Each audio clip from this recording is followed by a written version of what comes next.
Hello everyone and welcome back to a brand new video on the channel. Today we're here for the Japanese Grand Prix and our F1 2019 career mode. We've had both of our upgrades complete. It will be raining a little bit at the start of qualifying. And we have our first drive transfer. Danny Kvyat has moved to Red Bull Racing, replacing Alexander Albon, and Albon has moved to Racing Point and Stroll's been let go.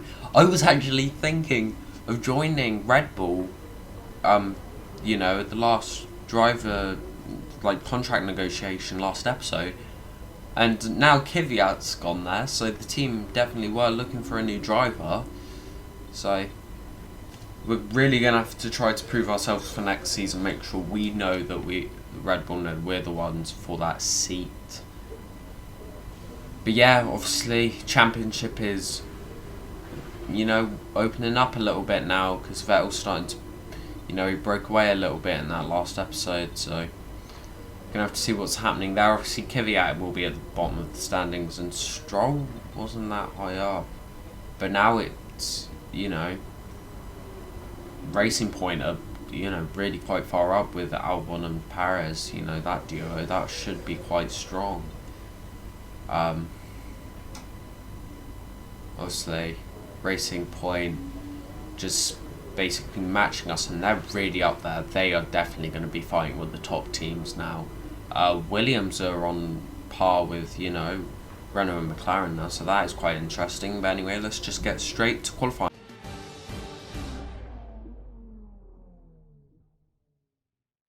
Welcome to Japan and the impressive Suzuka track for today's qualifying session, where we should be underway shortly.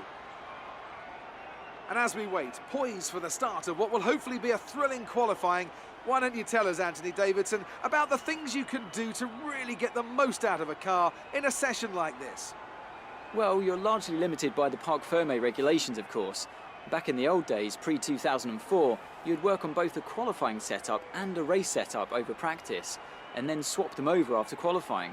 So the race car was quite different at times to the qualifying car.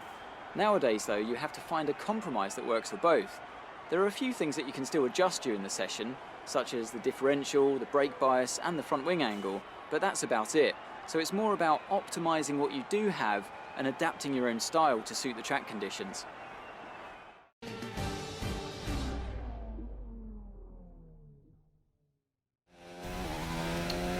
Okay, so come to the end of our first qualifying lap of Q1, we'll go P14, which was, you know, not great, but I didn't think much of it. And then the second lap, I went P6, and by the end of the session, we were P9, safely through to Q2.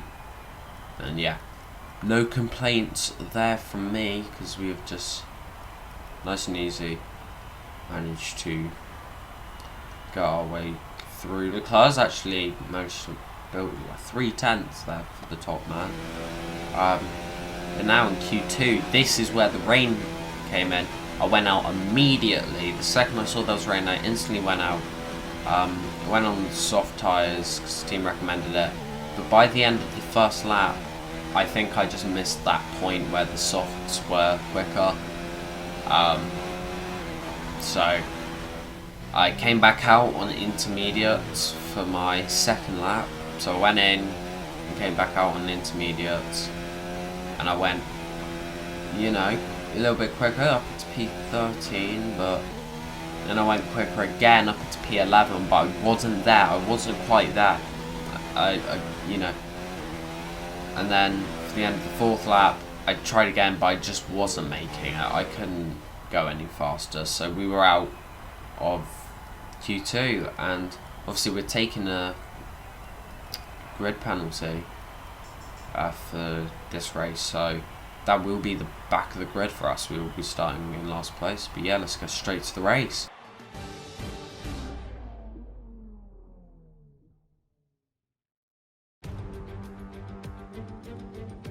And a very warm welcome to the Japanese Grand Prix, an event that has decided a Drivers' Championship 11 times over the years and has hosted some very memorable races as well. Who can forget Kimi Raikkonen's win from 17th on the grid in 2005, or Kamui Kobayashi's incredible drive to a podium in 2012. We're southwest of the city of Nagoya today at the unique figure-of-8 Suzuka circuit. 3.6 miles and 18 corners make up a lap here, with average speeds approaching 136 miles per hour. DRS will be available, of course, into the potential passing opportunity at turn 1, although the best place for overtaking will be through 130R and into the final chicane. Anthony Davidson is here once again for today's Grand Prix, and we're just discussing the new driver lineup. Now, let's kick off our conversation with Alexander Albon. They've just moved to Racing Point. How do you think they'll get on? Well, I think this came as something of a surprise to most of us, but it could end up being a bit of a coup for the team. Getting a driver with experience higher up in the field might just be the boost they need, and I'm sure they'll be a big asset as the team continues to develop their car.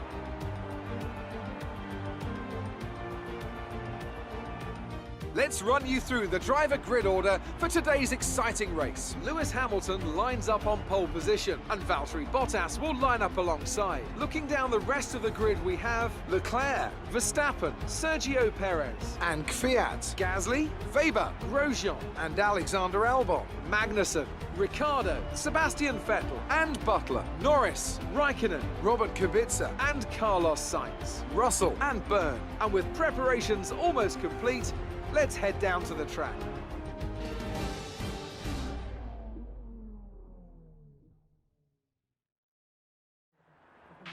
This is our engine supplier's home Grand Prix. Let's give them a race worth watching. So yeah, it's Honda's home Grand Prix, so let's try to do a good comeback race, get through the grid, nice simple strategy, and yeah, come on. Now here we are, right at the back, as we go to 5 red lights, and away we go for the Japanese Grand Prix. It's not a great start for us as everyone begins to pull away immediately. I wasn't too confident coming in. I didn't want to fly into anyone's rear end. I do get a bit of a look on Russell, but there was really nothing there, and there is no room for me to get past either of these two because everyone is just 2x2. But then a little later on, we managed to sneak up the inside of Russell through that right-hander and coming up to this hairpin. I love this overtaking spot, especially in Gran Turismo Sport. We get a double overtake on both of the McLarens. Nice and easy. I love that hairpin. It's so good. And then we come down through the final chicane up the inside of Raikkonen. That was a really nice move, really nice and smooth. You know, he just left enough room and I managed to get up. Now we're closing down on Kubica. And like I said, I love this hairpin. As we go to the right, come back to the left, and late on the brakes, up is inside. And nice and easy, up to P15 in the second lap already. But there's a yellow flag ahead actually, and that is the Ferrari of Charles Leclerc with an engine failure. And there's a VSC out. Charles Leclerc is out of the race with an engine failure. And now we're on the back of Butler. I do go late. I did look for a move, but it would have been a bit dumb to try to dive that far up his inside. But we come through, down into the final chicane. I just tried to get my front wing in there on Butler. I just can't quite do it. I was really struggling to get past him. But here, we were right behind him, but we did lose a little bit of time coming up to the hairpin. So once again, I couldn't quite get it. We do split his rear, but then we do manage to pull away a little bit. I don't know why Jeff has given us a new strategy. I think it was probably due to tyre wear. That clipping, it didn't give us any damage because it would have popped up. We do try to look for a move on Butler, but there's no way past him through Spoon and then coming onto the straight and losing a lot of time. But now finally we're right on it, up his gearbox, coming into the hairpin. So I go late on the brakes and just match him side by side and finally get up his inside. I've been setting that move up for so long and I was finally ready to get him. It's now the hunt for Ricciardo as he looks for a move on Grosjean. Grosjean locks up big time and I just managed to get a little bit of cheeky switchback on the two of them as we come down the straight, DRS open and boom up into P11. You'll be on the mediums. Oh, look at that overtake, just a lovely switchback. And Ricciardo tried to fight, but our engine is really quite strong actually, so yeah. And lap 7 we're catching up to Magnussen, really on his tail as we come down the straight, trying to hunt him down as we're closing in, pull out to the left, and we squeeze him a bit to the right, and boom, we're up into P10. That was so nice and easy. Coming down through the final chicane, you can actually see some people in the pits now. And you may have heard that Jeff wanted us to come in this lap, I think it was, but I decided not to. I think I decided to go for the overcut this race. I used to go for an undercut, but I decided to go for an overcut. Confirmed. We'll receive you at the end of this lap. Okay, And I say to come in this lap, with their car. They're going to be slow. Pierre is in Raikkonen has a problem, but I don't actually come in that lap. Push now.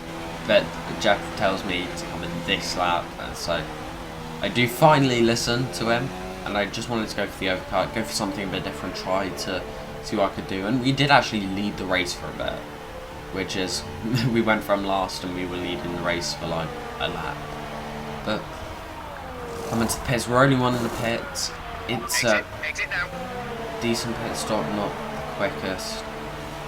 And we come out in P11, and I was a bit worried to begin with, but then I remembered that Magnussen still hadn't pitted, so he still had to pit, and I'd be up into P10 once he pit, as long as I could get him back, as long as he didn't overcut me. You can see him in the pits there. Gap to car in front is 16.4 seconds. We do just fly past him up into P10, so we are in the points, but now it's the hunt for Weber, and I did push like hell to try to catch him, but I just couldn't do it.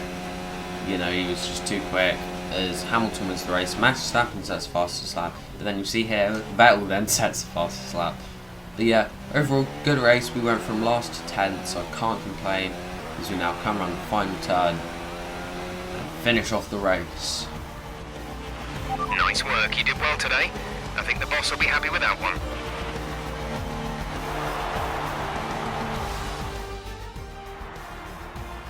The Mercedes team pulled out a fantastic performance today. They should be proud. Anthony Davidson, what helped them deliver this result, do you think? Well, tyre management probably played quite a large role in the outcome of this one. As ever, it's not just about speed, it's all about maintaining that speed consistently over a stint, over a race distance. So being able to keep up the lap times while still being smooth on the controls and gentle on the tyres, that's really where the race was won today. Mercedes are on top form once again after an excellent race weekend. It's great to see them up on that podium once again.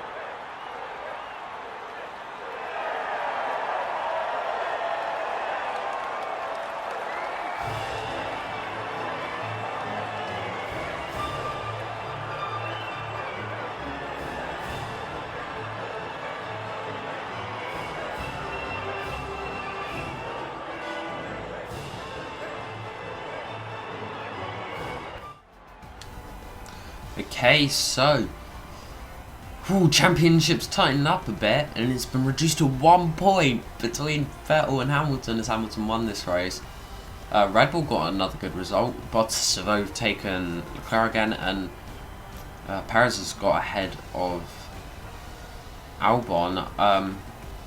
Kvyat has got a few points. Mercedes take back constructors, so it's anyone's guess now who could win.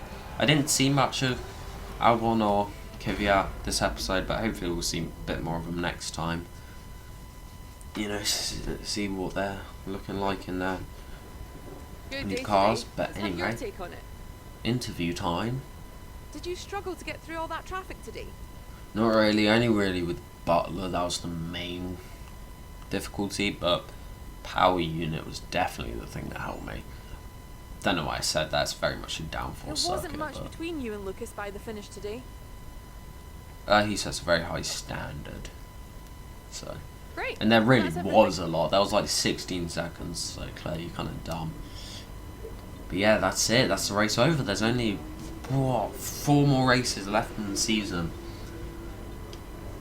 and it is anybody's guess who could win. Obviously, put in the comments below who you think is going to win. Is it be Vettel or Hamilton?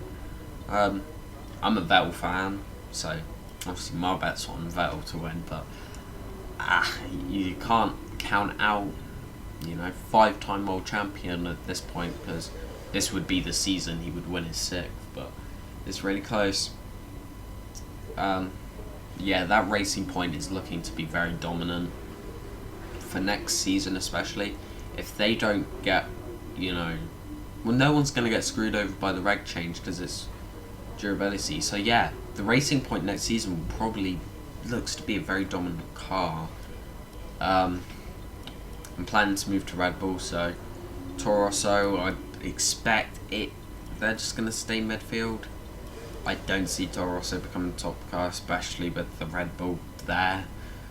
The Red Bull will always be above them, so I don't see that happening. Obviously, Williams made some good gains, and actually, as you can see, next episode we'll be starting from the back of the grid again. And I should have done it this episode, but I didn't, because I only realised by the end of the race my engine was quite worn. Yeah, I should kind of change all my engine parts. So next episode we will definitely be starting from right at the back of the grid. So we'll have 2 last question mark challenges in a row. Yeah, but Gasly's only 6 points ahead of Kvyat now, but he's really close to Butler and Grosjean. But anyway, thank you all so much for watching this video. If you did enjoy, be sure to like, subscribe, all that good stuff, and yeah, see you in the next video. Peace.